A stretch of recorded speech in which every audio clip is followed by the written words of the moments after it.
Shalom, Bapak Ibu Saudara yang terkasih dalam nama Tuhan Yesus. Bertemu lagi dengan EBS, Exegetical Bible Study.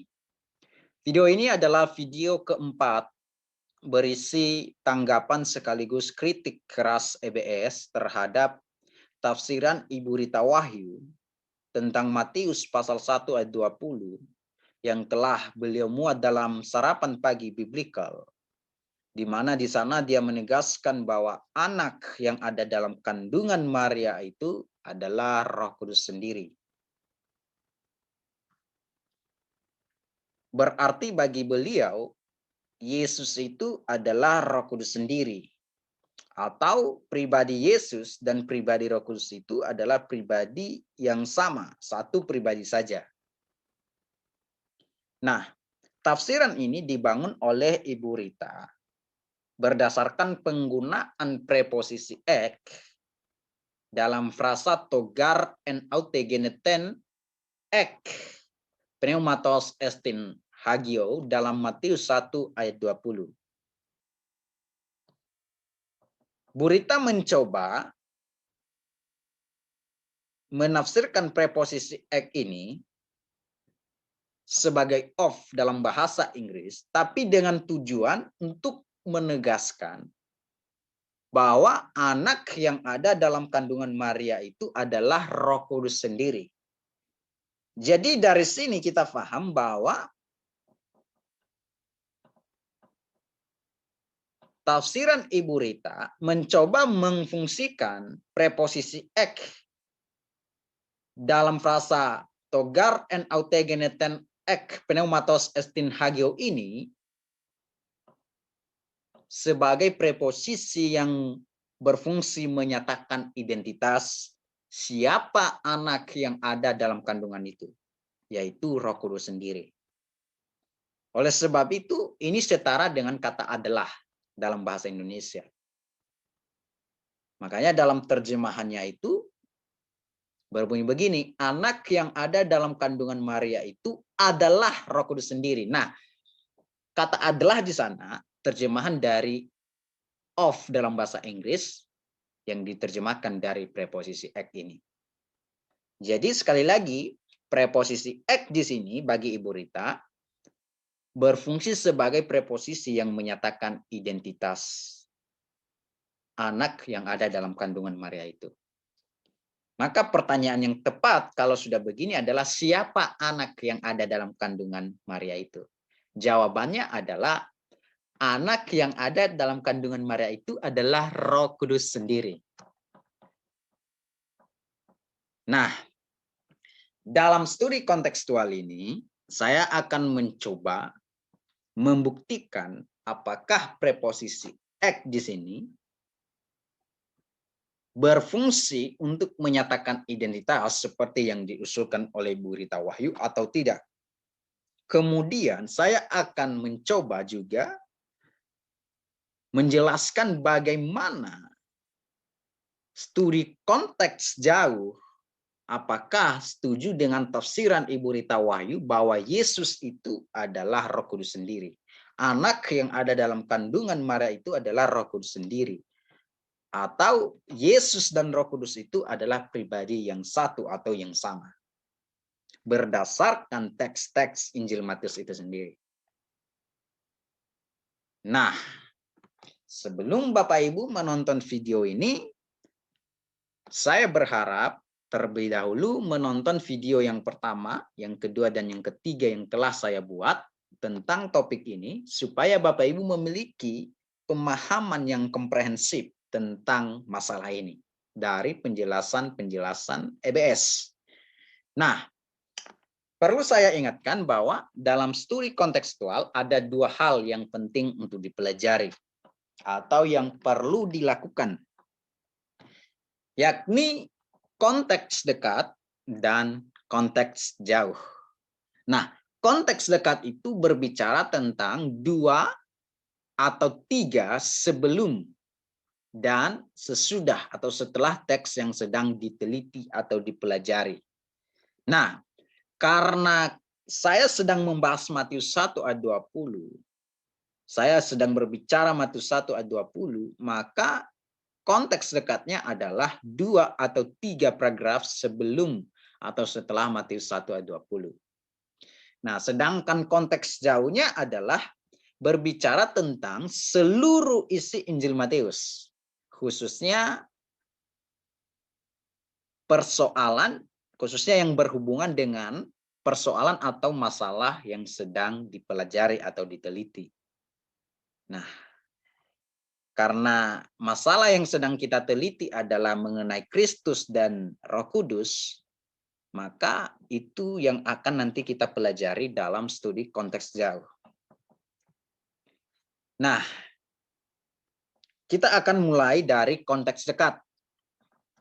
Dalam konteks dekat ini, saya akan menjelaskan bagaimana penggunaan frasa ek pneumatos dalam konteks Matius, ya, pasal 1 ayat 18 sampai 25. Jadi dalam konteks Matius 1 ayat 20 itu sendiri, ya. Bapak Ibu kalau baca Matius 1 ayat 18 sampai 25 dalam teks Yunaninya, nanti Bapak Ibu akan menemukan frasa ek pneumatos. Kalau LAI menerjemahkannya dari Roh Kudus, ya. Itu muncul 2 kali, ya, nanti. Dalam ayat 18, kemudian dalam ayat 20 yang sedang kita bahas ini. Nah, dalam Matius 1 ayat 18 berbunyi begini dalam bahasa Yunaninya, Taude Yesou Christou he Genesis autos hen. Menesteu teises tes metros autou Marias tou Yosef. Prin he suneltein autos eurete en gastri echosa. Ek pneumatos hagio. Jadi ada frasa ek pneumatos. Dan ini yang akan kita pelajari. Nah, kalau terjemahan baru LAI menerjemahkan begini. Kelahiran Yesus Kristus adalah seperti berikut. Pada waktu Maria, ibunya, bertunangan dengan Yusuf, ternyata ia mengandung dari Roh Kudus. Jadi LAI juga menerjemahkan dari Roh Kudus, bukan adalah Roh Kudus, ya. Sebelum mereka hidup sebagai suami istri. Nah, saya mencoba membuat terjemahan berdasarkan gramatikalnya. Berbunyi begini. Tetapi kelahiran Kristus adalah demikian. Ibunya Maria telah bertunangan, ya, hanya di sini mengacu kepada Yesus, ya. Ibunya yaitu Maria telah bertunangan kepada Yusuf. Sebelum mereka hidup bersama-sama, dia ditemukan hamil dari Roh Kudus. Saya menerjemahkannya sebagai dari Roh Kudus juga, ya. Ek pneumatos. Ek pneumatos hagio. Saya terjemahkan dari Roh Kudus juga. Kita akan melihat. Nah, frasa ek pneumatos dalam ayat 18 itu sama, ya, dengan ayat 20. Karena dalam ayat 20 juga muncul frasa ek pneumatos yang sedang dipersoalkan oleh Ibu Rita Wahyu. Kenapa? Karena kedua-duanya memiliki kasus genetif, ya. Kemudian preposisi ek genetif, pneumatos juga genetif. Nah, kemudian kata ek di sana digunakan berhubungan dengan pneumatos, ya. Makanya sama. Nah, begini Bapak Ibu Saudara.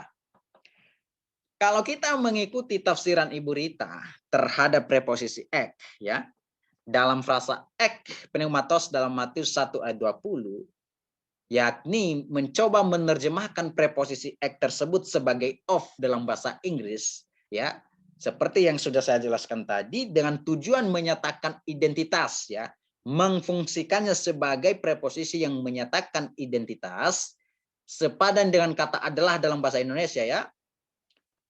Kemudian tafsiran preposisi ek ini dalam Matius 1 ayat 20 kita terapkan dengan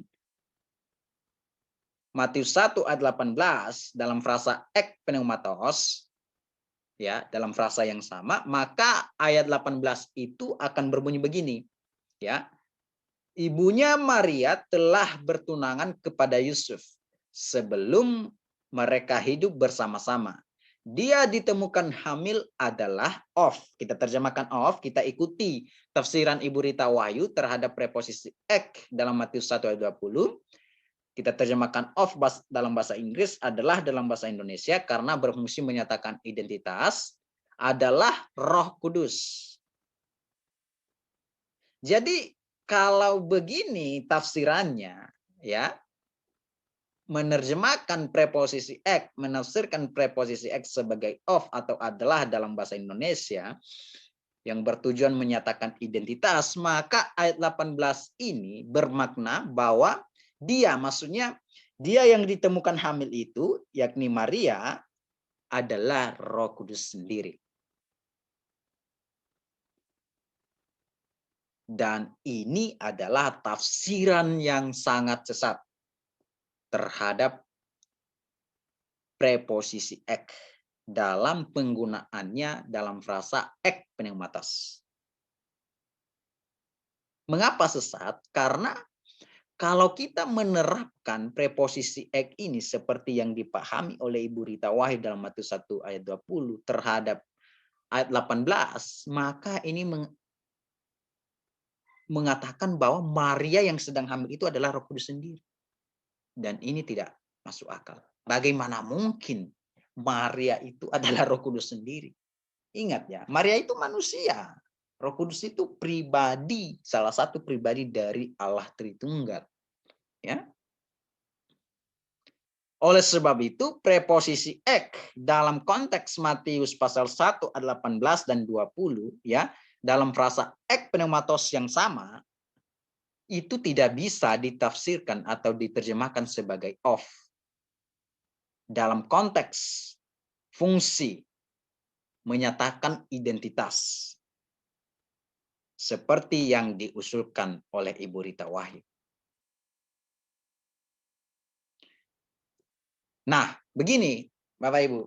Kalau Rita bersikeras, ya, menerjemahkan preposisi ek dalam frasa ek pneumatos dalam Matius 1 ayat 20 sebagai of untuk menyatakan identitas anak itu yakni Roh Kudus sendiri, ya, bahwa anak yang ada dalam kandungan itu adalah Roh Kudus sendiri, maka dia harus konsisten juga menerjemahkan preposisi yang sama, yaitu preposisi ek dalam frasa ek pneumatos dalam ayat 18. Karena penggunaan preposisi ek dalam frasa ek pneumatos itu muncul dalam konteks yang sama, masih dalam satu konteks, Matius 18, Matius 1 ayat 18 dan Matius 1 ayat 20. Nah, kalau dia konsisten, maka dia harus berani menyatakan bahwa Maria yang hamil itu adalah Roh Kudus sendiri. Kalau dia bersikeras mencoba menerjemahkan preposisi ek dalam Matius 1 ayat 20 sebagai preposisi yang menyatakan identitas, maka dia harus konsisten dengan Matius 1 ayat 18. Dan oleh sebab itu, dia harus berani menyatakan bahwa Maria yang hamil itu adalah Roh Kudus sendiri. Nah, kalau dia tidak berani menafsirkan seperti preposisi ek, ya, dalam frasa ek pneumatos dalam ayat 18 seperti dalam Matius 1 ayat 20. Nah, ini menunjukkan bahwa tafsirannya terhadap preposisi ek, ya, dalam frasa ek pneumatos tidak benar dan tidak konsisten. Dirinya tidak konsisten. Nah, di sisi lain, jika Rita berani menyatakan bahwa Maria yang hamil itu adalah Roh Kudus sendiri dalam ayat 18, dengan konsisten menerjemahkan preposisi ek dalam ayat 20, sama dengan ayat 18, maka jelas dia akan sangat sesat. Sangat sesat. Karena menjadikan Maria sebagai Roh Kudus. Nah, itu yang pertama dalam konteks dekat. Kemudian, dalam konteks dekat ini, kita akan melihat juga konteks situasi kehamilan Maria sebelum menikah dengan Yusuf.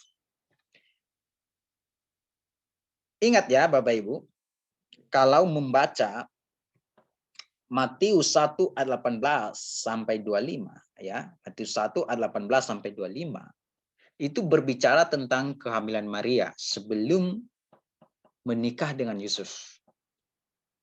Nah, perhatikan ya, situasi yang dialami oleh Yusuf pada waktu itu adalah ketakutan. Yakni takut mengambil Maria sebagai istrinya. Karena dalam keadaan itu mereka masih bertunangan, belum menikah. Nah, dalam keadaan bertunangan, dia melihat ya, Maria itu sudah hamil sebelum mereka menikah. Jadi dia takut mengambil Marianya sebagai istrinya. Karena dia takut melihat keadaan seperti itu, Yusuf ini ingin menceraikan si Maria ini secara diam-diam. Nah,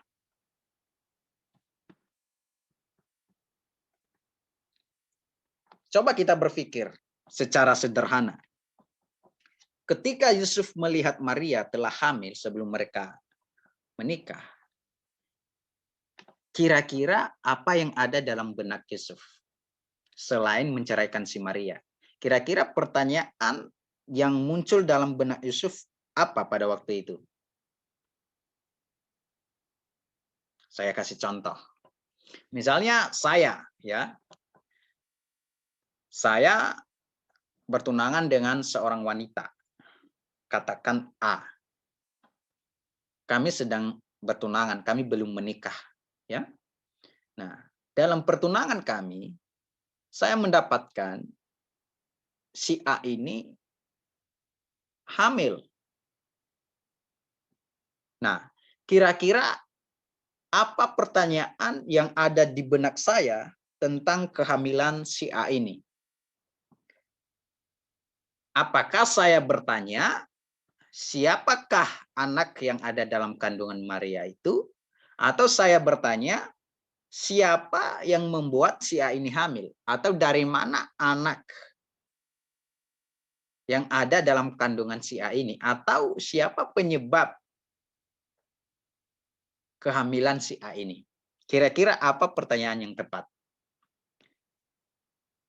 Jelas bahwa pertanyaan yang tepat yang ada di benak saya adalah mengetahui siapa penyebab kehamilan si A ini, tunangan saya ini. Atau siapa yang membuat dia hamil. Atau dari mana anak itu dalam kandungannya. Tidak mungkin bagi saya dalam konteks situasi semacam ini menanyakan siapa anak yang ada dalam kandungan Maria itu. Siapa anak yang ada dalam kandungan si A itu. Dan ini juga berlaku bagi Yusuf pada waktu itu. Tentu saja pertanyaannya adalah yang ada di benaknya ingin mengetahui siapa sih penyebab, siapa sih pelaku yang menghamili Maria ini sehingga dia hamil. Atau dari mana anak dalam kandungan Maria ini?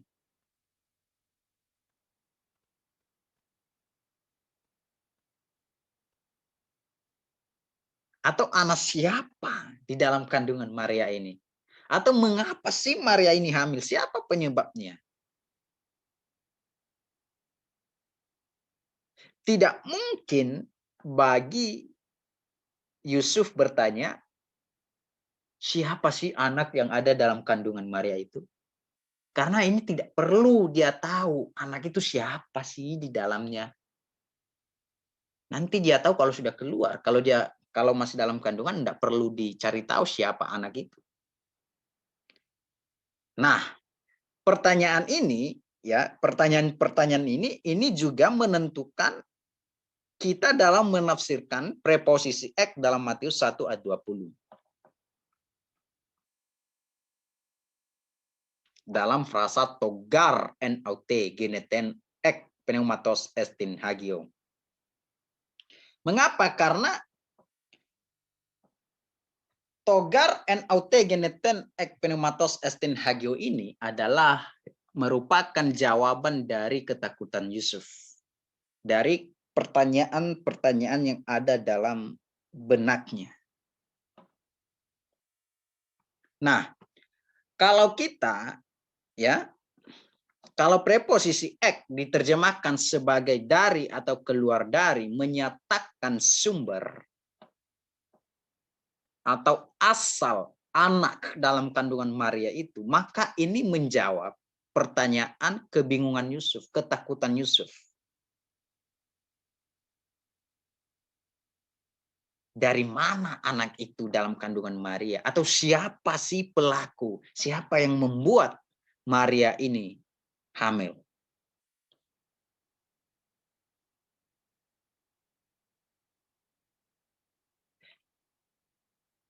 Atau kalau kita terjemahkan oleh, ya, ini juga menjawab siapa yang membuat Maria itu hamil. Siapa pelakunya? Kalau kita terjemahkan karena, ya, preposisi ek ini diterjemahkan karena, ini menjawab mengapa Maria itu hamil. Siapa penyebabnya? Apa penyebabnya? Jadi dari sini kita paham, secara konteks situasi kehamilan Maria sebelum menikah, preposisi ek dalam Matius 1 ayat 20, ketika diterjemahkan dari atau keluar dari, oleh atau karena, itu menjawab pertanyaan-pertanyaan atau kebingungan Yusuf terhadap kehamilan Maria itu. Sedangkan kalau preposisi ek kita terjemahkan of dengan tujuan menyatakan siapa anak yang ada dalam kandungan itu, yakni Roh Kudus sendiri, seperti yang diusulkan oleh Ibu Rita Wahyu, ya. Kalau kita terjemahkan of atau adalah dalam bahasa Indonesia dengan tujuan menyatakan identitas, maka ini menjawab pertanyaan siapa anak itu dalam kandungan Maria. Dan pertanyaan ini tidak mungkin ditanyakan oleh Yusuf dalam konteks situasi pada waktu itu. Untuk apa sih dia mau bertanya siapa anak dalam kandungan Maria itu? Ini kalau kita menafsirkan preposisi ek sebagai of yang berfungsi menyatakan identitas seperti yang diusulkan oleh Ibu Rita. Ini menjawab pertanyaan siapa anak itu dalam kandungan Maria. Jawabannya adalah Roh Kudus. Jadi anak itu adalah Roh Kudus sendiri.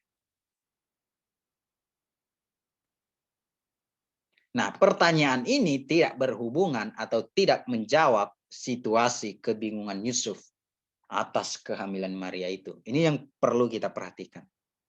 Karena sangat aneh ya dan gila ketika Yusuf melihat Maria telah hamil sebelum menikah, kemudian dia bertanya, siapa anak itu dalam kandungan Maria?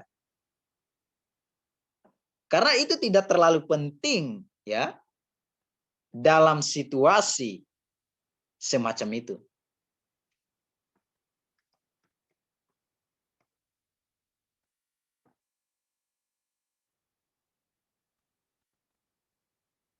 Jadi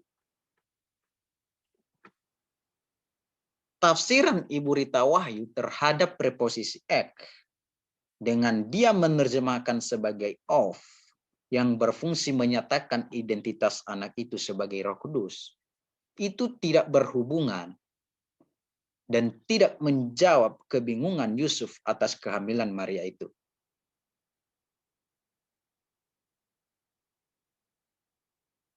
Nah, kalau Ibu Rita bersikeras mencoba menerjemahkan, menafsirkan preposisi ek di sana sebagai preposisi yang menyatakan identitas bahwa anak itu adalah Roh Kudus sendiri, berarti Ibu Rita ini sedang menempatkan Yusuf untuk menanyakan siapa anak yang ada dalam kandungan Maria itu. Maka jawabannya datang dari malaikat, anak itu adalah Roh Kudus sendiri. Dan ini kalau Ibu Rita menempatkan Yusuf dalam pertanyaan semacam ini, berarti Ibu Rita ini sedang menempatkan Yusuf sebagai manusia yang aneh dan gila dalam situasi yang sedang dialaminya sendiri, mencoba menanyakan siapa anak itu. Siapa anak dalam kandungan Maria itu.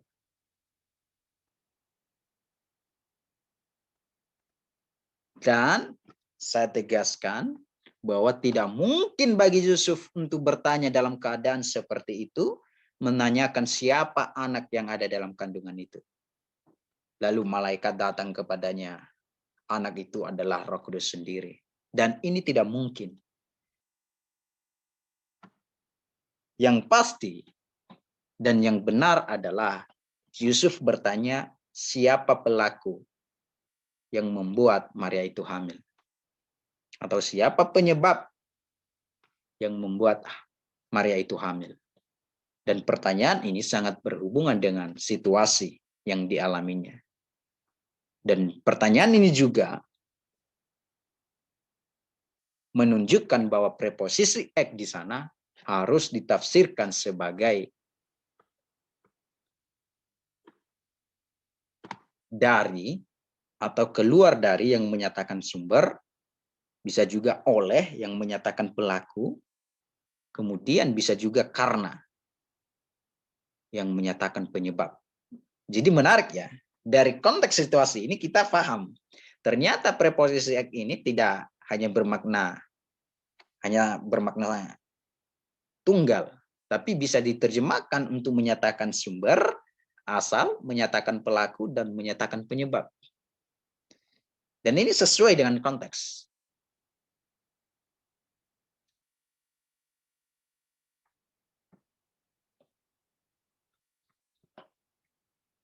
Nah, sekarang kita masuk pada studi konteks jauh. Nah, dalam studi konteks jauh ini, seperti yang sudah saya jelaskan tadi, kita akan meneliti teologi yang ada di balik tafsiran Ibu Rita Wahid tentang Matius 1 ayat 20. Dengan dia berkata bahwa anak yang ada dalam kandungan Maria itu adalah Roh Kudus sendiri, berarti teologi yang ada di balik tafsirannya itu, Yesus itu adalah Roh Kudus sendiri. Berarti Yesus dan Roh Kudus itu pribadi yang sama, satu pribadi, ya. Maka kita akan melihat dalam konteks jauh, dalam pernyataan teks-teks lain dalam Injil Matius itu sendiri, apakah teologi semacam ini didukung oleh teks-teks yang lain dalam Injil Matius atau ditolak. Nah, tentu saja teks-teks yang kita kaji adalah teks-teks yang berhubungan dengan Roh Kudus. Karena Rita sedang mempersoalkan tentang Roh Kudus, menyatakan Roh Kudus itu sebagai anak, sebagai Yesus. Nah, 3 kemunculan pertama kata Roh Kudus itu dalam pasal 1 ayat 18 ya, dalam ayat 20 yang sedang kita bahas, dalam pasal 3 ayat 11. Nah, di sana muncul kata Roh Kudus, tapi tidak memiliki artikel. Artikel itu seperti ho, diterjemahkan itu. Ya. Artikel definite, ya. Artikel pasti atau tentu. Ya. Untuk menunjukkan bahwa kata benda yang dimaksud adalah kata benda yang tentu, yang pasti. Nah, kalau Roh Kudus atau kata benda itu tanpa artikel, itu disebut sebagai anartros dalam bahasa gramatikalnya, ya. Nah, kemudian dalam pasal 12 ayat 32 dan pasal 28 19, di sana juga digunakan kata Roh Kudus, tapi menggunakan artikel. Nah, dalam bahasa gramatikalnya disebut artikular. Jadi ini ada 2 ya istilahnya, anartros dan artikular. Nah, perlu saya tegaskan bahwa sekalipun kata Roh Kudus dalam teks pasal 1 ayat 18, ayat 20, pasal 3 ayat 11 tidak ada artikel, dan pasal 12 ayat 32 dan pasal 28 ayat 9 ada artikel, itu tidak ada perbedaan makna. Maksudnya Roh Kudus yang dimaksud adalah Roh Kudus yang sama, pribadi Allah Tritunggal, salah satu dari pribadi Allah Tritunggal. Nah, kemudian dalam Matius 3 ayat 16, Matius menyebut Roh Kudus ini sebagai Roh Allah. Jadi dia tidak hanya menggunakan istilah Roh Kudus, dia juga menggunakan Roh Allah dalam Matius 3 ayat 16. Ini dalam narasi pembaptisan Yesus ya. Nah, kata Roh Allah di sini masih dalam persoalan tekstual, apakah Roh Allah ini memiliki artikel atau tidak ya. Masih dalam persoalan tekstual ya. Nah, dan dalam pasal 12 ayat 28 muncul lagi istilah Roh Allah mengacu kepada Roh Kudus. Tapi di sana anartros ya, tidak ada artikel. Nah, dalam Matius 10 ayat 20 Matius menyebutnya sebagai Roh Bapa. Jadi Roh Kudus, Roh Allah, Roh Bapa, tiga istilah ini mengacu kepada pribadi yang sama ya, kepada satu pribadi. Menggunakan artikel ya. Kemudian dalam pasal 12 ayat 18 itu Matius menuliskannya sebagai Rohku. Nah, ini adalah kutipan dari Yesaya 42 ayat 1 ya. Dan sepertinya ini Yesus sendiri yang mengutip ini ya. Nah, dalam pasal 4 ayat 1 Matius hanya menyebut sebagai roh saja. Jadi ada 4 ragam ya istilah yang digunakan oleh Matius. Ada 5, roh, Rohku, Roh Bapa, Roh Allah, Roh Kudus, mengacu kepada pribadi yang sama atau kepada satu pribadi saja. Nah, dalam pasal 4 ayat 1 ini tidak ada identifikasi roh yang dimaksud mengacu kepada siapa, tapi secara konteks ya, nanti kalau kita baca, roh yang dimaksud di sini mengacu kepada Roh Kudus dalam pasal 3:16 ya, kepada Roh Allah, yaitu Roh Kudus. Nah, demikian juga dalam pasal 12 ayat 31. Maksudnya hanya disebut sebagai roh. Tapi itu mengacu kepada Roh Kudus. Nah, terakhir penggunaannya istilah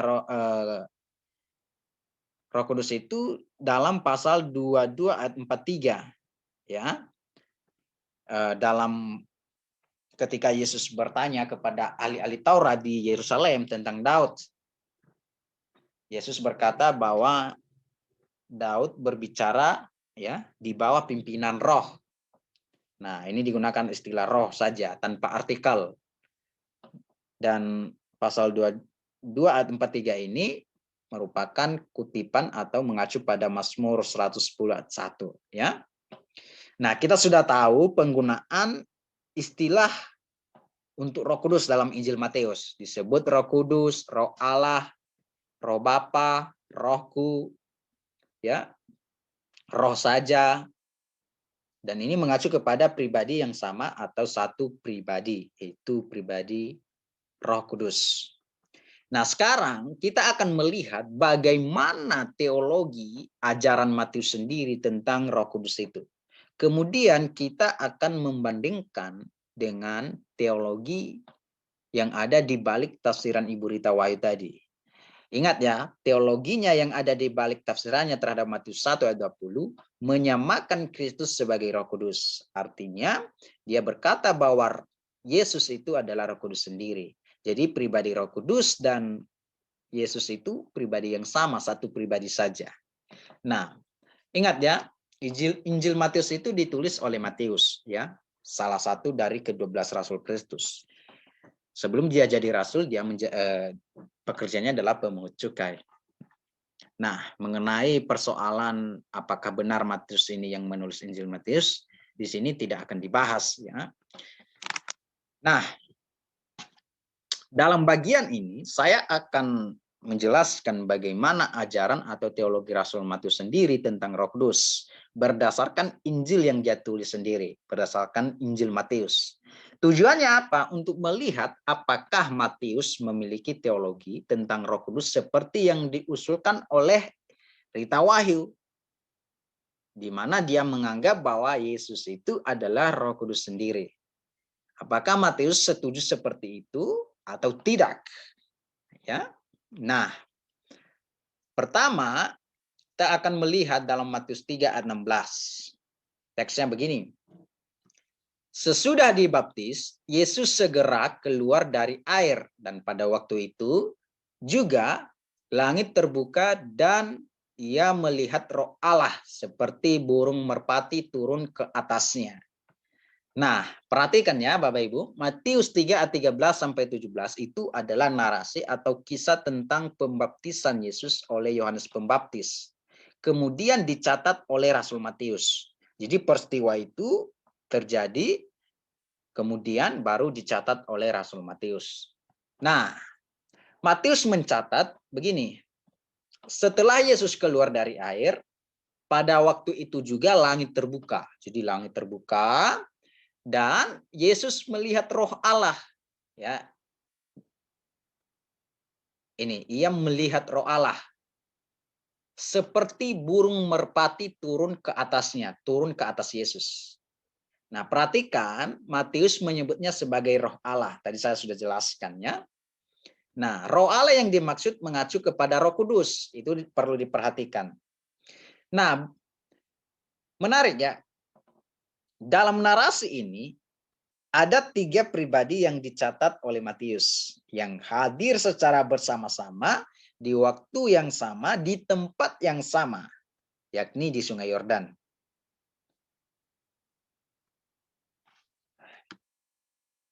Edmund J. Fortman berkata begini, berdasarkan narasi atau kisah baptisan dalam Matius 3 ayat 13 sampai 17 itu, kita melihat di sana rumusan Tritunggal yang paling jelas. Jadi Edmund J. Fortman ini berkata, dari Matius 3 ayat 13 sampai 17 mengenai narasi baptisan Yesus, di sana kita melihat rumusan yang paling jelas, terang menerang tentang rumusan Tritunggal. Bahwa ada 3 pribadi yang berbeda di dalam kealahan. Yakni pribadi Bapa yang sedang berbicara tentang anaknya, dia berkata, inilah anakku yang kukasihi, kepadanya aku berkenan. Kemudian pribadi anak yang sedang dibaptis, yaitu Yesus. Kemudian pribadi Roh Kudus yang turun ke atas Yesus dalam atau seperti dalam bentuk merpati. Jadi dalam narasi baptisan ini yang dicatat oleh Matius, Matius menyajikan kepada kita bahwa ada 3 pribadi yang berbeda yang hadir pada waktu itu. Yaitu pribadi firman Logos yang dalam rupa manusia pada waktu itu, yaitu Yesus yang sedang dibaptis. Kemudian pribadi Roh Kudus yang turun dalam bentuk seperti burung merpati ke atas Yesus. Dan pribadi Bapa dalam bentuk suara. Namun ketiganya satu hakikat dalam kealahan. Jadi jelas ya, melalui narasi ini Matius sedang menyajikan 3 pribadi yang berbeda di dalam kealahan. Yakni Roh Kudus berbeda dengan Yesus, Roh Kudus berbeda dengan Bapa, Bapa berbeda dengan Yesus. Nah, kemudian kesaksian Matius ini, khususnya turunnya Roh Kudus atas Yesus, itu juga disaksikan oleh Yohanes sendiri Pembaptis. Ya, Yohanes Pembaptis. Karena dia memang yang membaptis Yesus pada waktu itu. Maka jelas bahwa dia melihat Roh Kudus itu turun seperti dalam bentuk merpati. Dia juga melihat atau mendengar suara itu. Dan dia saksikan ini dalam Yohanes 1 ayat 32 juga. Ya. Dia menyatakan bahwa ia telah melihat roh turun dari surga seperti merpati. Dan ia tinggal di atas Yesus. Jadi secara tidak langsung Yohanes Pembaptis juga memahami bahwa pribadi Roh Kudus berbeda dengan Yesus sendiri. Nah, begini Bapak Ibu Saudara yang terkasih.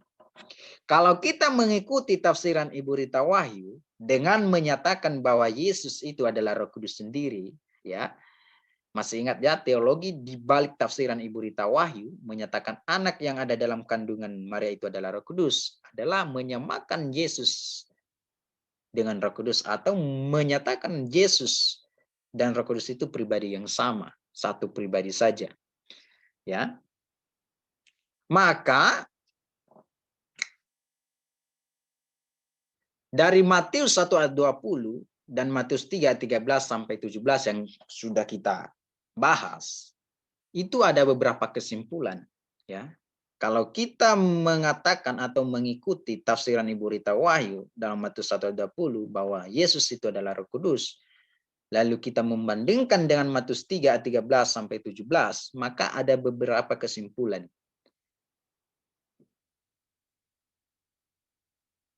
Yang pertama adalah jika memang maksud Matius dalam Matius 1 ayat 20, ya.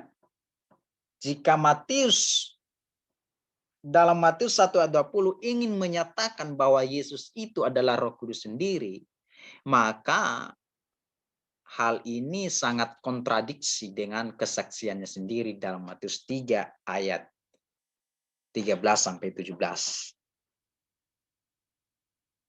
Nah, kalau ini kontradiksi, maka seharusnya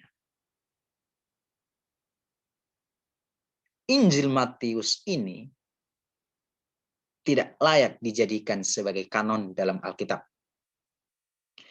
Tapi kenyataannya Injil Matius tetap menjadi kanon. Oleh sebab itu, secara umum kita bisa pastikan bahwa Matius tidak pernah kontradiksi dalam pernyataannya dalam Injil Matius. Nah, siapa yang membuat Matius ini terlihat kontradiksi adalah Rita Wahyu sendiri.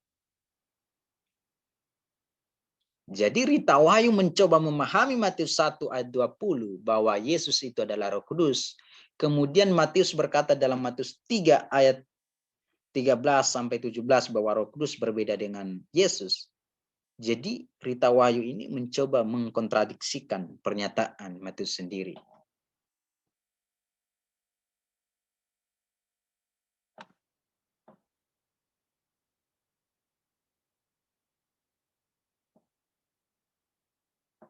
Maka secara otomatis kita memahami bahwa Matius 1 ayat 20, Matius sendiri tidak sedang menyatakan bahwa anak itu adalah Roh Kudus sendiri. Bukan itu maksud Matius. Karena begini, kalau kesaksian Matius dalam Matius 3 ayat 13 sampai 17 adalah benar, yakni Yesus memiliki pribadi yang berbeda dengan Roh Kudus, atau sebaliknya Roh Kudus berbeda dengan Yesus, maka dalam Matius 1 ayat 20 harus dipahami bahwa Matius tidak sedang menuliskan bahwa Yesus itu adalah Roh Kudus sendiri. Tapi sebaliknya, kita bisa paham bahwa Matius menyatakan bahwa anak itu, ya, secara manusiawi, ya, kemanusiaan Yesus itu yang masih dalam kandungan berasal dari Roh Kudus. Jadi tafsiran kosong atau abal-abal dari Rita Wahyu itu tidak ada dasar. Oleh sebab itu harus dibuang. Ya, harus dibuang. Jangan ada dalam kekristenan.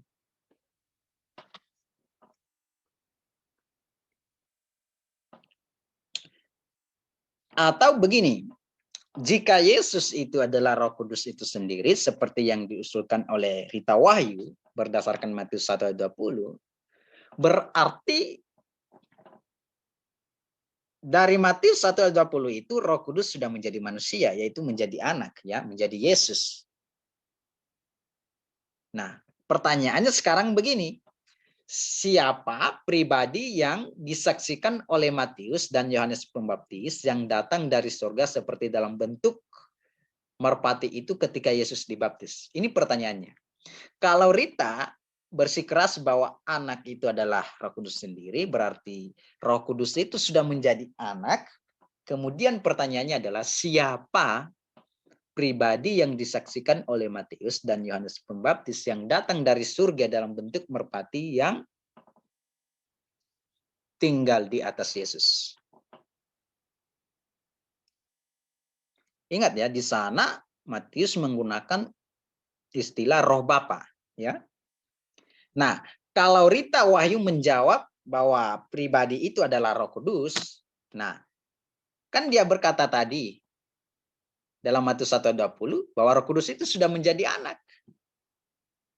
Dan ini kontradiksi dengan pernyataannya sendiri.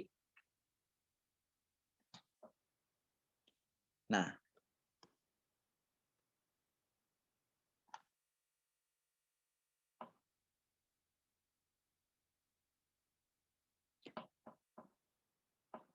kemudian kalau Rita berkata Yesus itu adalah Roh Kudus sendiri, lalu pertanyaannya lagi adalah mengapa ada dua pribadi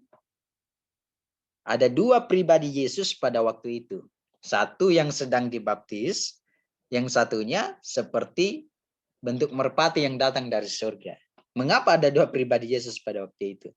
Kalau Rita berkata dalam Matius 1:20 itu adalah anak itu adalah Yesus. Anak itu adalah Roh Kudus sendiri. Mengapa dalam narasi baptisan itu ada dua pribadi yang berbeda yang muncul? Bukankah Roh Kudus itu sudah menjadi anak? Nah, pertanyaan-pertanyaan ini saya yakin dan percaya sulit untuk Ibu Rita Wahyu untuk menjawab. Sulit. Nah, supaya tidak sulit, saya berharap kepada Ibu Rita, tafsirannya itu dihapus saja dalam situsnya Sarapan Pagi Biblical. Ya. Jadi dari sini kita paham berdasarkan Matius 3 ayat 13 sampai 17 menunjukkan bahwa pribadi Yesus berbeda dengan pribadi Roh Kudus. Atau Yesus bukanlah Roh Kudus seperti yang diusulkan oleh Rita Wahyu. Kedua-duanya adalah pribadi Allah yang tidak dapat dipisahkan, tapi bisa dibedakan. Yang menjadi manusia itu adalah pribadi Logos. Ya. Pribadi Logos. Nah, sekarang Matius 4 ayat 1. Berbunyi begini. Maka Yesus dibawa oleh roh ke padang gurun untuk dicobai iblis. Perhatikan, ada Yesus, ada roh. Ya. Nah, Stephen Cole berkata bahwa Yesus dicobai setelah pembaptisannya, peristiwa pembaptisannya dalam Matius 3 13 sampai 17. Dan ini juga sesuai dengan konteks Matius ya, pasal 3 dan pasal 4. Ingat ya, roh yang dimaksud di sini adalah roh yang sama yang baru saja disebutkan dalam ayat 16 ya, Matius 3 16 yang sudah kita bahas dari atas tadi. Berarti itu mengacu kepada Roh Kudus ya. Nah, dalam Matius 4 ayat 1 tadi Matius kalau kita lihat lagi-lagi menyajikan dua pribadi yang berbeda, yakni yang satu dibawa ke padang gurun untuk dicobai ya. Pribadi yang dibawa ke padang gurun untuk dicobai yaitu Yesus, dan yang lainnya adalah yang membawa Yesus ya, yang membawa Yesus ke padang gurun itu yaitu Roh Kudus ya. Jadi Matius hanya menyebutnya sebagai roh saja ya. Jadi ada dua pribadi, pribadi yang dibawa dan pribadi yang membawa. Nah, begini, kalau Yesus itu adalah Roh Kudus sendiri, seperti teologi di balik tafsiran Ibu Rita Wahyu, maka harus disimpulkan bahwa Roh Kudus itu telah menjadi manusia. Dalam Matius 1 ayat 20, ya kan? Kalau kita berkata anak itu adalah Roh Kudus sendiri, berarti Roh Kudus itu sudah menjadi manusia. Dalam Matius 1 ayat 20. Nah, sekarang pertanyaannya lagi adalah siapa Roh Kudus yang membawa Yesus itu ke padang gurun? Yang dimaksud oleh Matius dalam pasal 4 ayat 1. Apakah Matius bermaksud bahwa Roh Kudus memimpin dirinya sendiri ke padang gurun? Kalau kita berkata Yesus adalah Roh Kudus, apakah Matius sedang berkata dalam Matius 4 ayat 1 itu Roh Kudus sedang memimpin dirinya sendiri ke padang gurun? Kemudian kalau memang Yesus dan Roh Kudus itu adalah pribadi yang sama, mengapa Matius perlu lagi menggunakan dua istilah yang berbeda, yaitu Yesus dan Roh? Mengapa tidak menyebutnya hanya Yesus atau Roh Kudus saja? Hanya satu istilah aja yang dia gunakan. Mengapa dia perlu menggunakan dua istilah dalam konteks yang sama, dalam peristiwa yang sama? Pertanyaan-pertanyaan ini saya yakin dan percaya sulit untuk dijawab oleh Ibu Rita. Jika dia tetap konsisten dengan tafsirannya dalam Matius 1 ayat 20, dia sulit menjawab pertanyaan ini. Kalau dia tetap konsisten dalam tafsirannya bahwa anak dalam kandungan itu adalah Roh Kudus, pertanyaan yang saya usulkan tadi itu sulit untuk dia jawab. Nah, fakta bahwa Matius menyatakan Yesus dibawa oleh Roh Kudus ke padang gurun untuk dicobai, ini menunjukkan ada dua pribadi yang berbeda, jelas itu. Ada pribadi yang dibawa dan ada pribadi yang membawa. Pribadi yang dibawa adalah Yesus dan pribadi yang membawa adalah Roh Kudus. Maka ketika seseorang berkata misalnya, Harman dibawa oleh Julitinus ke padang gurun.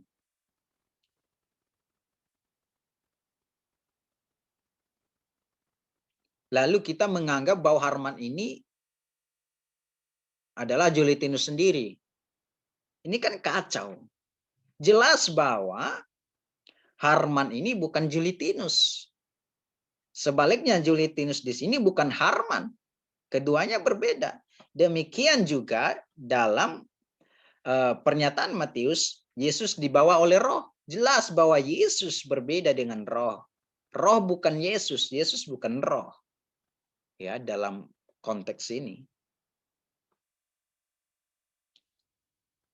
Nah, sekarang kita akan melihat teologi Yohanes Pembaptis. Setelah kita melihat teologi Matius, ajaran Matius, sekarang kita akan melihat ajaran atau teologi Yohanes Pembaptis tentang Roh Kudus. Dan juga kita akan membandingkan dengan teologi di balik tafsiran Ibu Rita Wahid tentang Matius 1 ayat 20. Nah, saya perlu jelaskan dulu apa yang dimaksud dengan teologi Yohanes Pembaptis tentang Roh Kudus. Maksudnya begini, kita akan melihat bagaimana pandangan Yohanes Pembaptis ini tentang Roh Kudus berdasarkan pernyataannya secara langsung yang dituliskan oleh Matius. Nah, dari pernyataannya secara langsung ini kita paham bagaimana pandangan Yohanes Pembaptis. Nah, tujuannya apa? Untuk melihat apakah Yohanes Pembaptis memiliki pandangan atau ajaran yang sama dengan Rita Wahyu dengan menganggap bahwa Yesus adalah Roh Kudus sendiri atau tidak. Ya. Nah, ingat ya, Yohanes Pembaptis itu berbicara tentang Roh Kudus hanya satu kali dalam Injil Matius, yakni dalam pasal 3 ayat 11. Dalam konteks peristiwa pembaptisan ya yang dilakukannya di Sungai Yordan.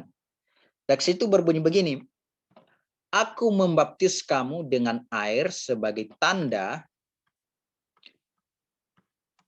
pertobatan, tetapi Ia, Yesus, yang datang kemudian daripadaku, lebih berkuasa daripadaku, dan aku tidak layak melepaskan kasutnya Yesus. Ia, Yesus, akan membaptiskan kamu dengan Roh Kudus dan dengan api. Jadi ia di sini Yesus, ya. Jadi Yohanes Pembaptis berkata bahwa Yesus akan membaptis kamu dengan Roh Kudus dan dengan api.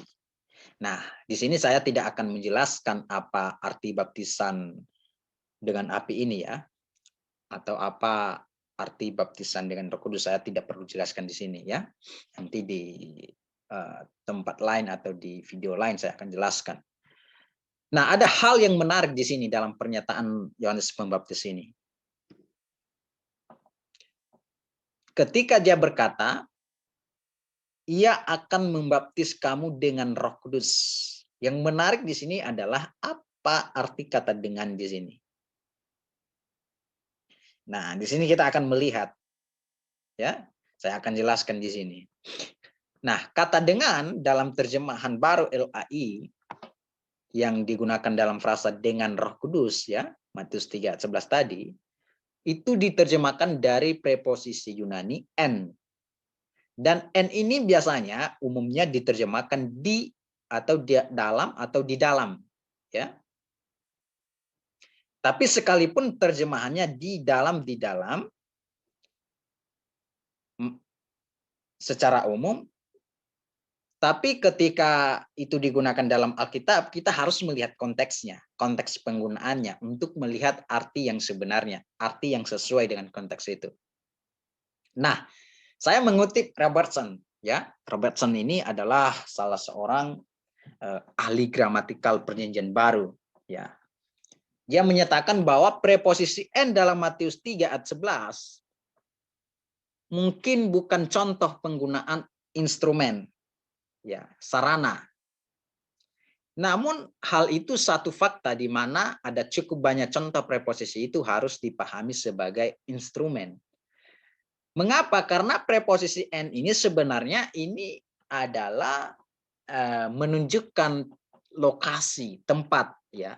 Dari artinya saja kita tahu di dalam menunjukkan tempat, ya. Lokatif, ya. Nah, di sini dia diterjemahkan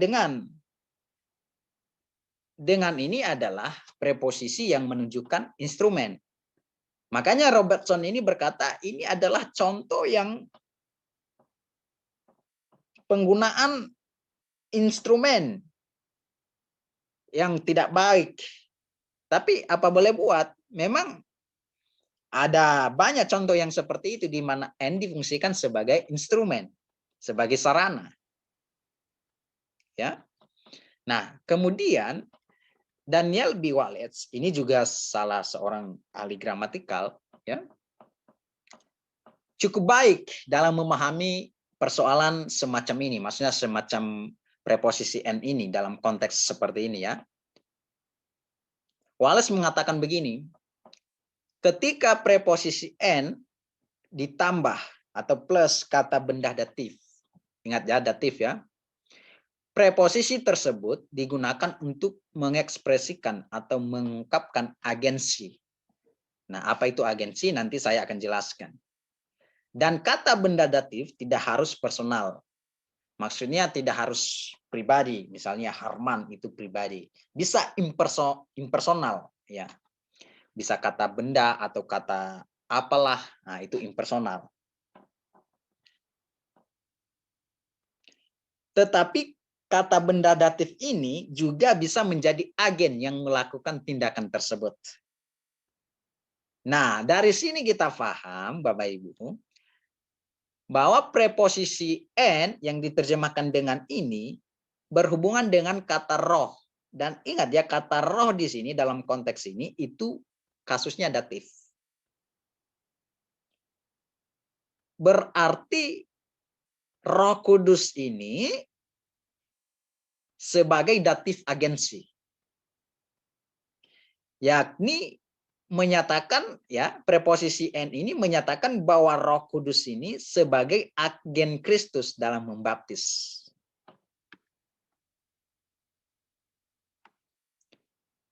Jadi bisa diterjemahkan melalui, sebenarnya yang tepat itu melalui. Ya, bukan dengan, karena dengan ini masih umum. Kalau dia menyatakan agensi atau agen itu paling baik kalau diterjemahkan melalui. Misalnya ya, misalnya contoh agensi ini. Allah mendidik anak-anak itu melalui kamu. Jadi kata kamu di sini adalah agen Allah dalam mendidik anak-anak itu. Demikian juga sebenarnya makna dari frasa Yesus akan membaptis kamu dengan Roh Kudus. Jadi Roh Kudus di sini adalah agen Kristus dalam membaptis kamu ini. Sebenarnya Yesus yang melakukan pembaptisan, tapi dia menggunakan Roh Kudus ini yang melakukannya. Jadi makanya Roh Kudus ini disebut agen. Dari mana kita tahu? Tadi saya sudah jelaskan, dari penggunaan kata dengan, dari preposisi n plus kata benda datif, itu menunjukkan agensi. Maka dalam pernyataan Yohanes Pembaptis, Yesus membaptis kamu dengan Roh Kudus, dengan menyatakan Roh Kudus sebagai agen Kristus dalam membaptis, maka dapat dipahami bahwa bagi Yohanes Pembaptis, Yesus itu berbeda dengan Roh Kudus. Seperti contoh tadi yang saya katakan, Allah mendidik anak-anak itu melalui kamu. Jelas bahwa Allah berbeda dengan kamu. Kamu yang menjadi agen di sini berbeda dengan Allah. Kamu di sini agen Allah, bukan Allah. Demikian juga, Yesus membaptis kamu dengan Roh Kudus. Roh Kudus berbeda dengan Yesus. Roh Kudus di sini agen Yesus. Ya. Maka pandangan Yohanes Pembaptis ini sangat menolak dan bertentangan dengan tafsiran Ibu Rita Wahyu. Bahwa Yesus itu adalah Roh Kudus sendiri. Berdasarkan tafsirannya tentang Matius 1 ayat 20. Ini sangat menolak dan sangat bertentangan. Nah, sekarang pertanyaannya begini. Jika pandangan Ibu Rita Wahyu itu benar, bahwa Yesus adalah Roh Kudus sendiri, bagaimana mungkin Yohanes Pembaptis mengatakan Roh Kudus adalah agen Kristus dalam membaptis? Sementara Roh Kudus dan Kristus adalah pribadi yang sama. Kalau pandangan Ibu Rita Wahyu itu benar ya, menganggap Kristus adalah Roh Kudus sendiri. Bagaimana mungkin Yohanes Pembaptis ini berkata bahwa Roh Kudus itu adalah agen Kristus?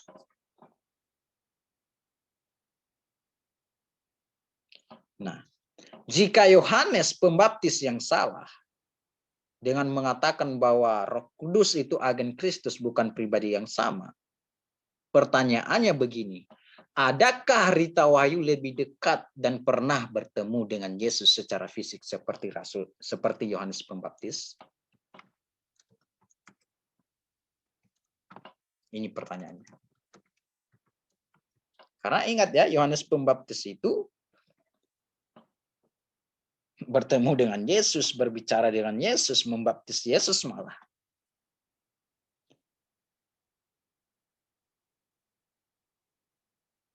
Kemudian, adakah seorang nabi yang diutus oleh Allah salah dalam perkataannya? Seperti dalam konteks Yohanes Pembaptis ini. Jika memang Yohanes Pembaptis salah, lalu mengapa Allah mewahyukan kepada Matius untuk menuliskan perkataan Yohanes Pembaptis itu? Maksudnya begini.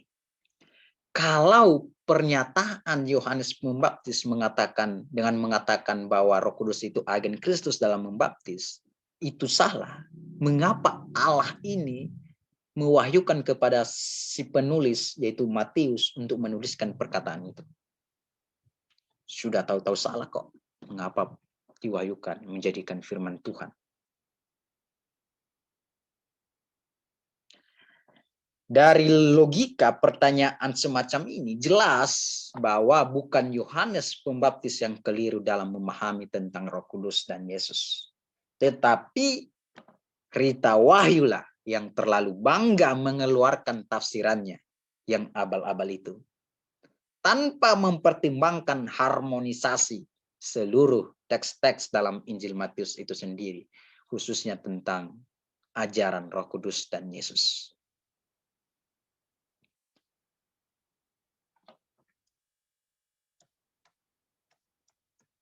Nah, kita sudah membahas pandangan Matius, pandangan Yohanes Pembaptis.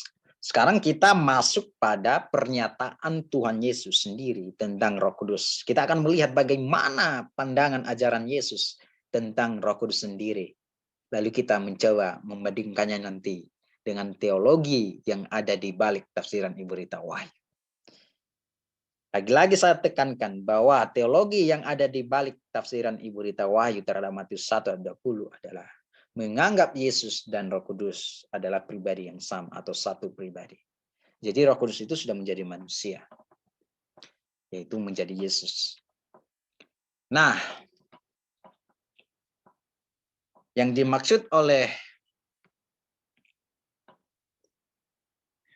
pernyataan Tuhan Yesus tentang Roh Kudus dalam hal ini adalah pernyataan Tuhan Yesus tentang Roh Kudus dalam Injil Matius, ya. Kata-kata Yesus sendiri tentang Roh Kudus dalam Injil Matius kita akan melihat, ya. Nah, itu muncul dalam pasal 10 ayat 20, pasal 12 ayat 32, pasal 22 ayat 43, pasal 28 ayat 19. Kita mulai dari Matius 10 ayat 20. Bunyi teksnya begini.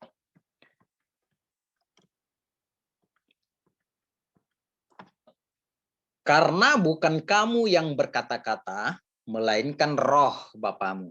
Dia yang akan berkata-kata di dalam kamu. Nah, ingat ya, ini perkataan Yesus sendiri kepada para muridnya. Roh Bapamu. Yesus berkata roh Bapamu. Nah, Yesus menyebut Roh Kudus ya sebagai roh Bapamu dalam konteks ini. Kalau dalam Yunani-nya to pneuma atau patros. Patros ini Bapa. Pneuma roh. Ya, pneuma atau patros. Ya, ini adalah perkataan Yesus sendiri kepada murid-muridnya dalam konteks percakapannya tentang penganiayaan yang akan dialami oleh murid-muridnya dalam pelayanan penginjilan mereka nantinya. Ya, nah Yesus memberi nasihat supaya murid-muridnya tidak khawatir apabila mereka diserahkan kepada majelis agama, karena semua yang akan mereka katakan di hadapan majelis agama itu nanti akan dikaruniakan pada saat itu. Nah, siapa yang mengaruniakannya adalah roh Bapa mereka, roh Bapa murid itu, murid-murid itu. Makanya Yesus bilang roh Bapamu yang akan berkata-kata di dalammu. Ya, di dalammu, di dalam murid-murid. Nah,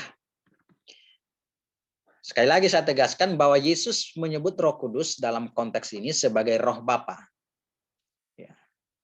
Hal ini menunjukkan bahwa Yesus memandang Roh Kudus itu sebagai satu pribadi yang lain yang akan berkata-kata nantinya di dalam para murid ketika mereka diserahkan kepada majelis agama.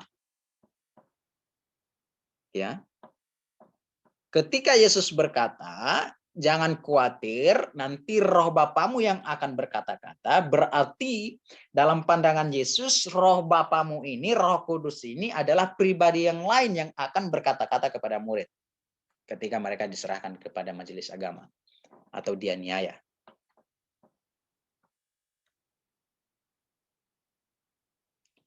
Kalau seandainya Yesus, ya, Yesus itu adalah Roh Kudus sendiri, maka Yesus tidak perlu berkata-kata, roh Bapamu yang akan berkata-kata. Tapi dia akan berkata begini, karena bukan kamu yang berkata-kata, melainkan aku. Akulah yang berkata-kata di dalam kamu. Ya, kalau kita menganggap Yesus itu adalah Roh Kudus sendiri, maka Yesus tidak perlu berkata-kata begini. Karena bukan kamu yang berkata-kata, melainkan roh Bapamu. Yesus tidak perlu menggunakan kata roh Bapamu ini. Dia langsung berkata, karena bukan kamu yang berkata-kata, melainkan aku. Karena Yesus kan Roh Kudus sendiri. Dia harus menggunakan aku seharusnya. Kalau Roh Kudus itu adalah Yesus sendiri loh. Kalau kita mengikuti tafsiran Ibu Rita Wahyu. Tapi masalahnya, Yesus tidak melakukan seperti ini. Karena bukan kamu yang berkata-kata, melainkan aku. Yesus malah berkata, bukan kamu yang berkata-kata, melainkan roh Bapamu. Jadi jelas bahwa Yesus sedang menyatakan pribadi yang lain yang akan berkata-kata kepada para murid itu. Nah, di sisi yang lain, kalau Bapak Ibu perhatikan dengan baik, istilah roh Bapamu ini sebenarnya menunjukkan ada 3 pribadi dalam pernyataan ini. Karena bukan kamu yang berkata-kata, melainkan roh Bapamu. Ada 3 pribadi yang disampaikan dalam konteks ini.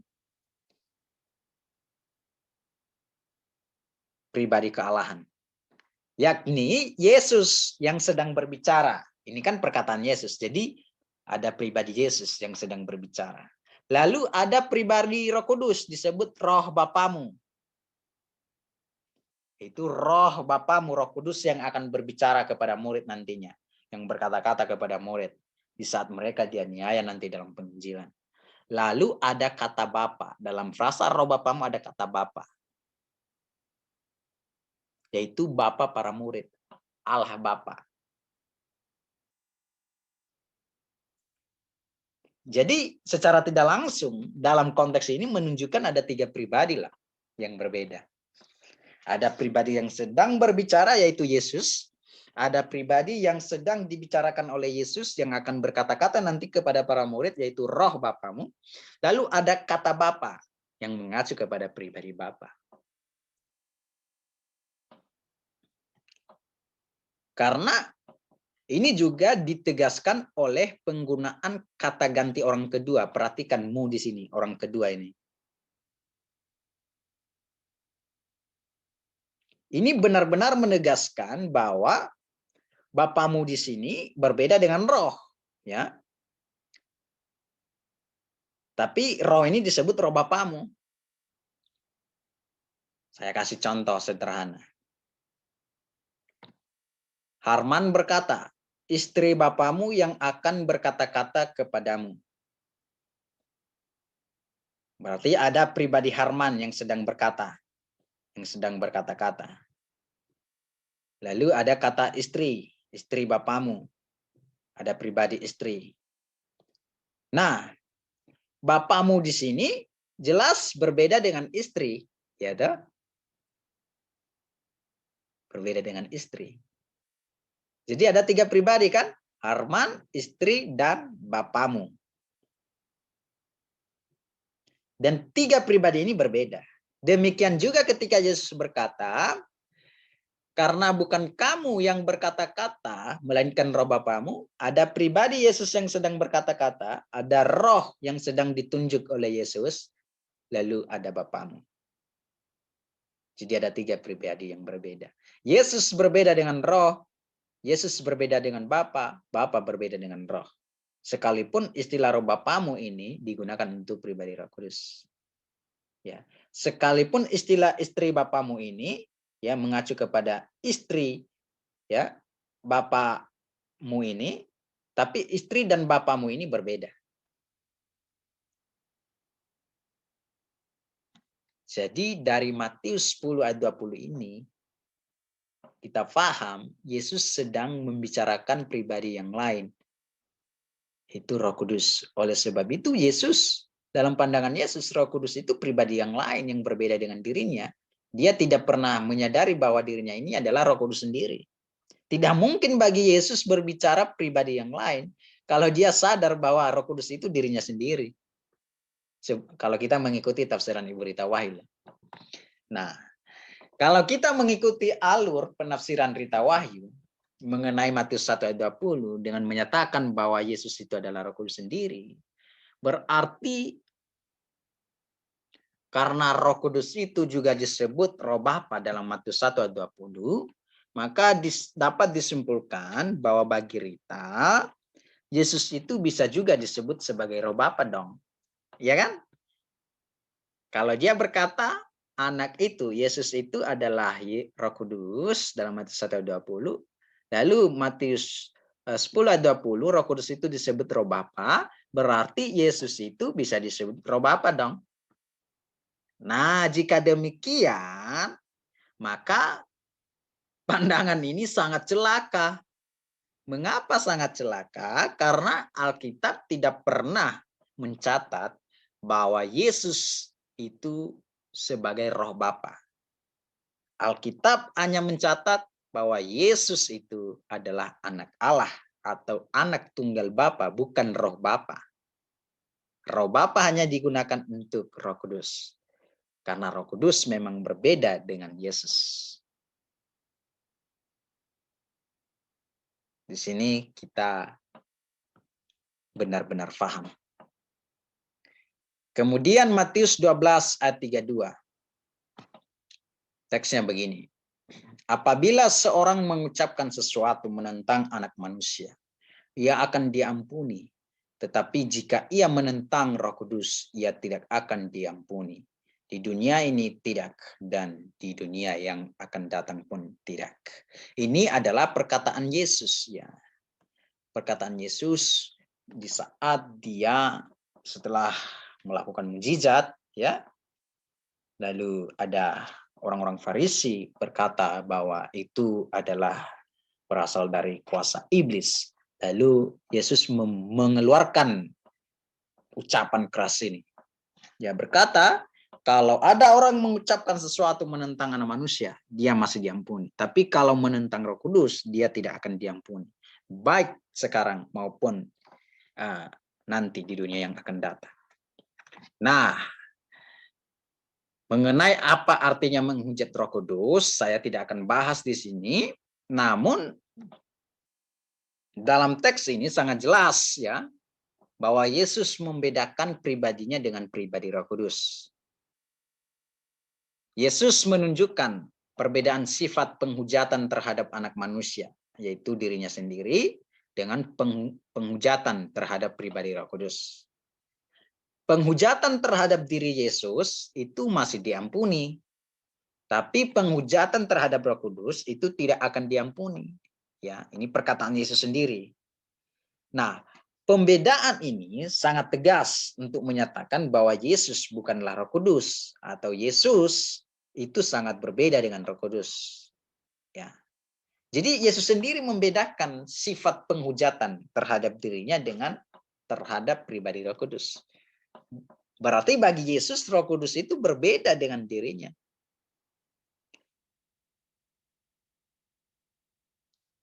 Dan Yesus tidak pernah mengklaim bahwa dirinya itu adalah Roh Kudus sendiri.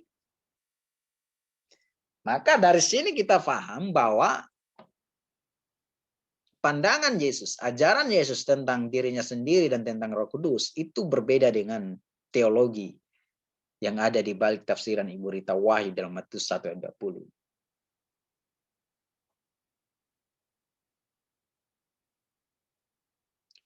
Dan saya katakan bahwa Rita Wahyu bukan saja hanya kontras dengan ajaran Tuhan Yesus, melainkan dia melawan atau menolak apa yang dikatakan dan difirmankan oleh Yesus sendiri sebagai Allah, sebagai Tuhan, ya, sebagai juru selamat.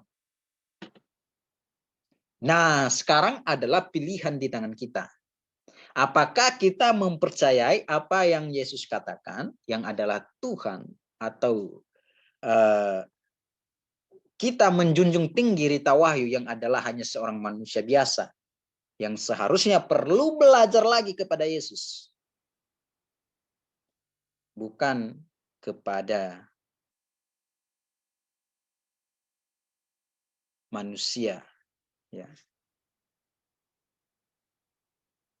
Jadi sekarang pilihannya di tangan kita, di tangan para pembaca, pendengar Ibu Rita Wahyu.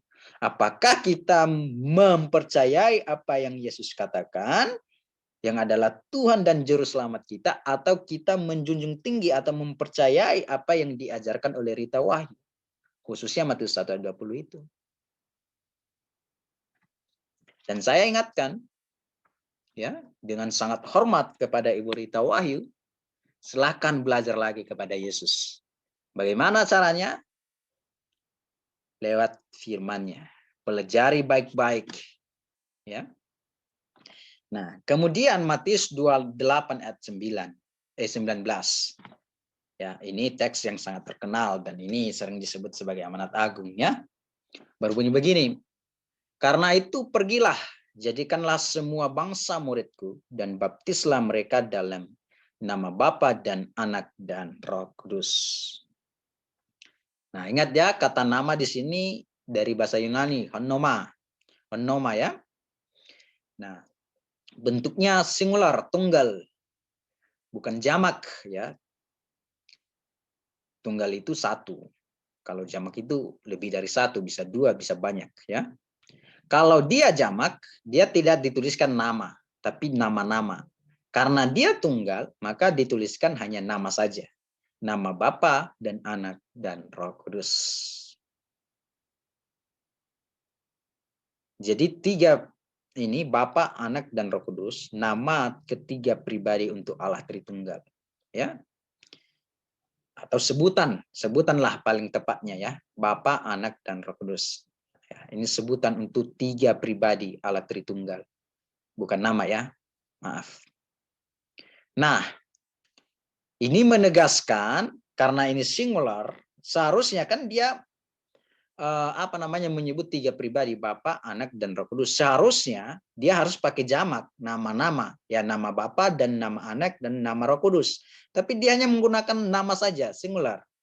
Nah, ada teologi di balik penggunaan ini. Yang pertama, penggunaan singular nama dalam konteks ini menyatakan bahwa Bapa dan Anak dan Roh Kudus itu satu, echad, satu, esa, ya. Tapi memiliki tiga pribadi yang berbeda, Bapa, Anak, Roh Kudus. Mengapa? Karena ada konjungsi, konjungsi, penghubung dan.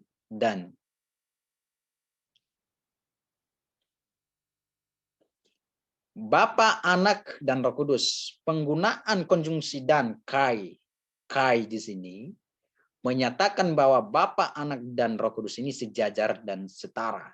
Ya.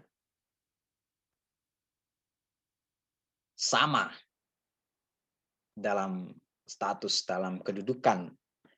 Ya, tapi satu kesatuan oleh penggunaan kata nama yang singular di sini.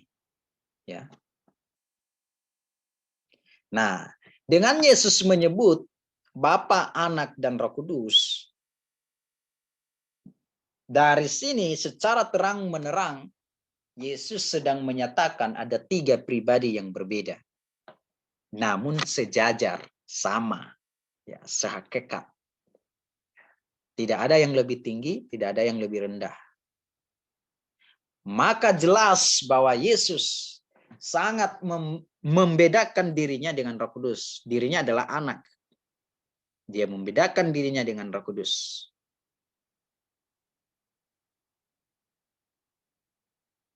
Oleh sebab itu bagaimana mungkin ya Ibu Rita Wahyu ini membangun satu teologi ya, satu tafsiran yang bertentangan dengan perkataan Yesus sendiri.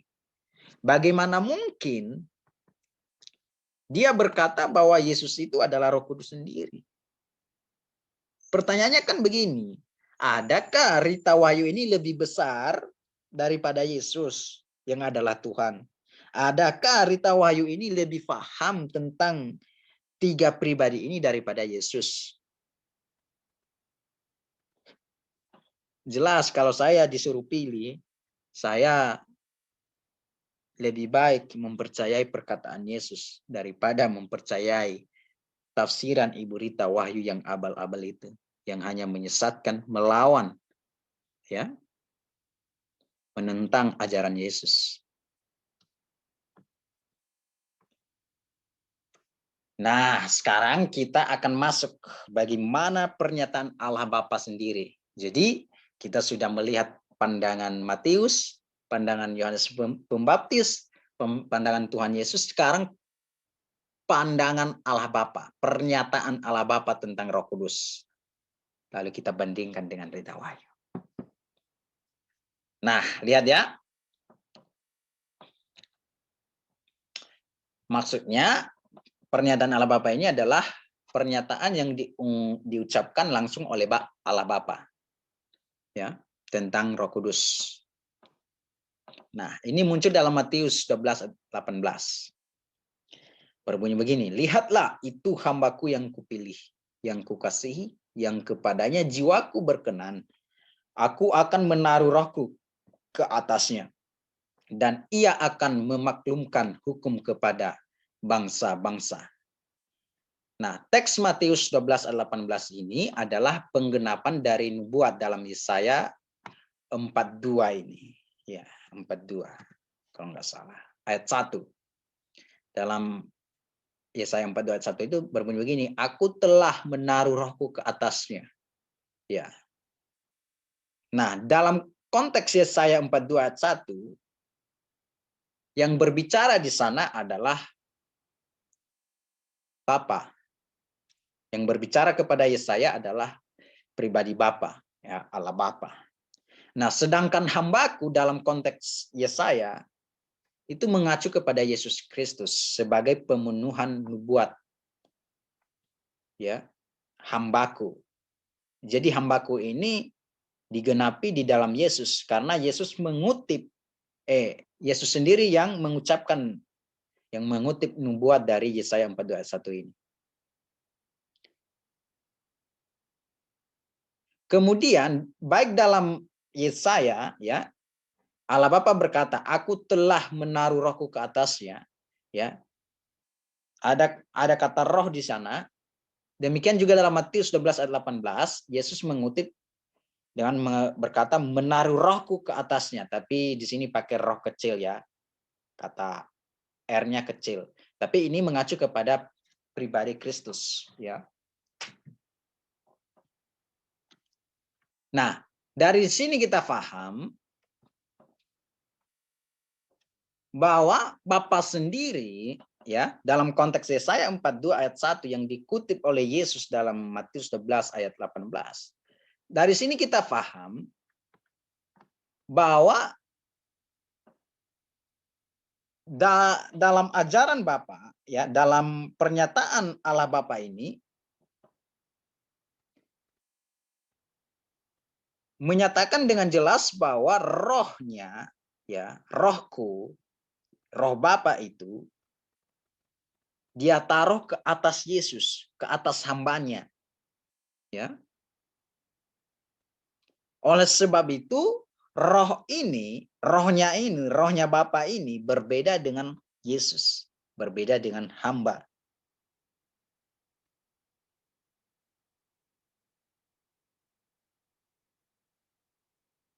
Jika Ibu Rita Wahyu memahami Yesus adalah Roh Kudus, berdasarkan tafsirannya Matius 1 ayat 20, maka pernyataan Allah Bapa dalam Yesaya 42 ayat 1 dan Matius 12 ayat 18 yang dikutip oleh Yesus, itu sulit dipahami. Karena bagaimana mungkin, ya, hambaku yang adalah Yesus, roh yang adalah Roh Kudus, dikatakan Bapa akan menaruh rohku ke atas hambaku. Kalau Yesus adalah hamba ini adalah Roh Kudus sendiri, ini sulit untuk dipahami. Dan Allah Bapa salah berkata-kata begini. Ini kalau kita mengikuti tafsiran Ibu Rita Wahyu.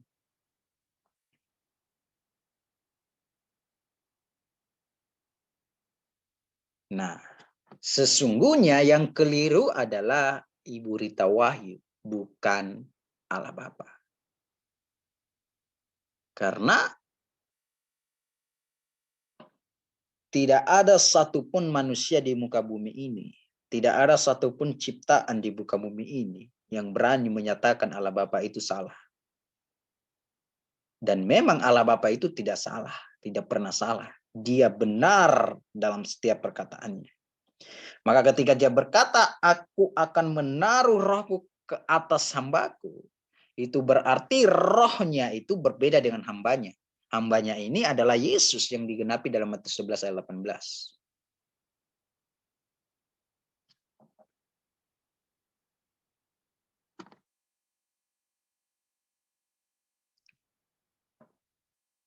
Tapi kalau Ibu Rita berani berkata bahwa firman Allah Bapa itu, ya perkataan Allah Bapa itu bisa keliru, ya tidak masalah. Mungkin dia lebih hebat, lebih dari Allah.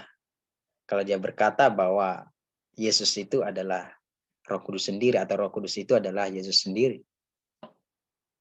Tapi saya tegaskan di sini bahwa Rita itulah yang keliru, yang sesat, yang menentang ajaran Matius, menentang ajaran Yohanes Pembaptis, menentang ajaran Tuhan kita Yesus, menentang ajaran Allah Bapa.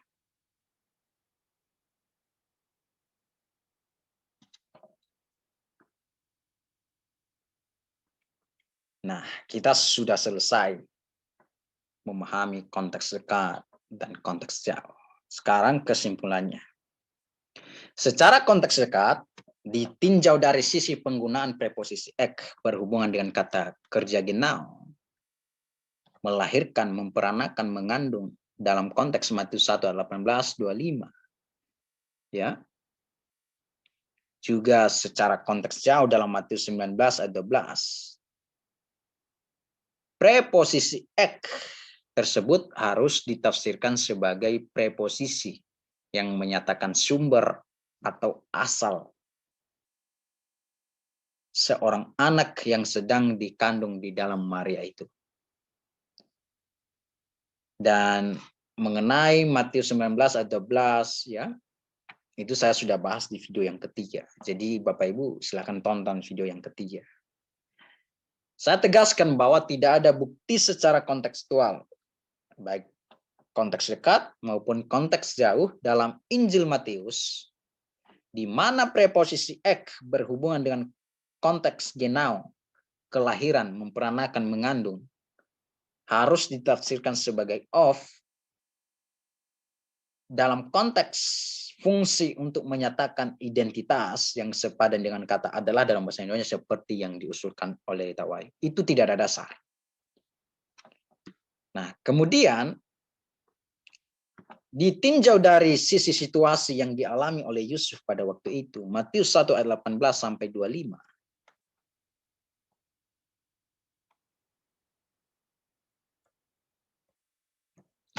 Jika preposisi ek diterjemahkan sebagai dari, keluar dari, oleh, atau karena, maka ini sangat berhubungan dan menjawab pertanyaan kebingungan Yusuf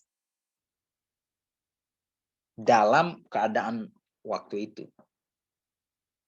Di mana ketika dia melihat Maria hamil sebelum mereka menikah, maka pertanyaannya adalah dari mana anak itu dalam kandungan Maria? Atau anak siapa itu dalam kandungannya? Atau siapa yang membuat Maria itu hamil? Atau siapa pelaku yang menghamilinya? Atau mengapa? Atau siapa penyebab Maria itu hamil? Ini adalah pertanyaan-pertanyaan yang pasti yang muncul dalam pikiran Yusuf. Sementara jika preposisi ek kita tafsirkan sebagai preposisi yang menyatakan identitas, seperti yang diusulkan oleh Ibu Rita Wahyu, yakni siapa anak yang ada dalam kandungan Maria itu. Kalau ini pertanyaan Yusuf, maka ini tidak sesuai dengan atau tidak menjawab situasi kebingungan Yusuf pada waktu itu. Nah, kemudian secara konteks jauh, ajaran tentang Roh Kudus atau pneumatologi dalam Injil Matius, khususnya ajaran atau pandangan Matius sendiri, penulis Injil Matius, Yohanes Pembaptis yang pernah bertemu, berbicara, bahkan membaptis Yesus, yang adalah juga Nabi Allah, ya. Dan ajaran Tuhan Yesus sendiri dan ajaran Allah Bapa sendiri menyatakan bahwa Yesus dan Roh Kudus itu dua pribadi Allah yang berbeda.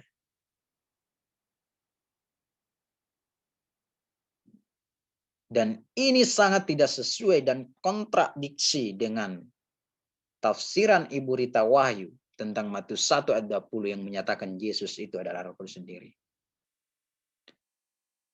Pertanyaannya, adakah Rita Wahyu lebih besar dari keempat pribadi yang telah disebutkan itu?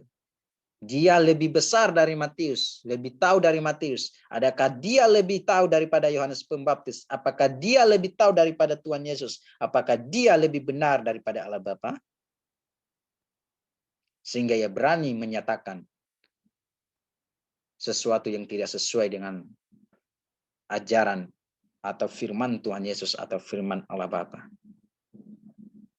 Adakah dia lebih maha daripada Allah Bapa, daripada Tuhan Yesus?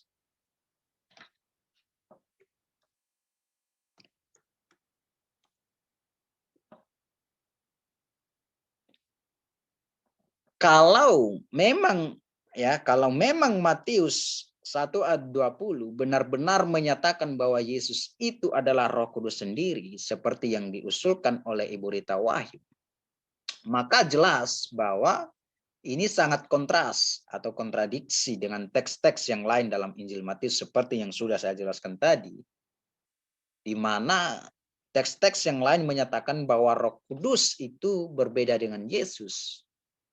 Maka hal ini dapat disimpulkan bahwa seharusnya Injil Matius itu tidak bisa menjadi kanon. Ini pengaruhnya nanti di kanon, ya. Mengapa? Karena penuh dengan kontradiksi. Ini kalau Matius 1 ayat 20 berkata anak itu, Yesus itu adalah Roh Kudus lah. Seperti yang diusulkan oleh Ibu Rita Wahyu.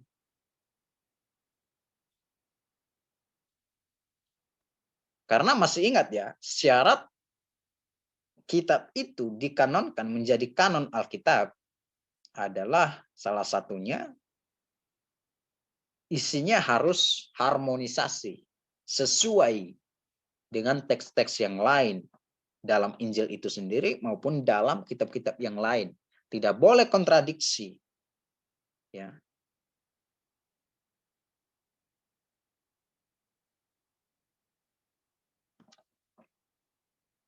Nah, kalau kita melihat tafsiran Ibu Rita Wahyu tentang Matius 1 ayat 20 dengan teks-teks yang lain tadi yang sudah saya jelaskan, kita bisa menyimpulkan bahwa ternyata Ibu Rita Wahyu ini dia hanyalah penafsir yang mengkontraskan atau mempertentangkan firman Allah. Ini kesimpulan saya.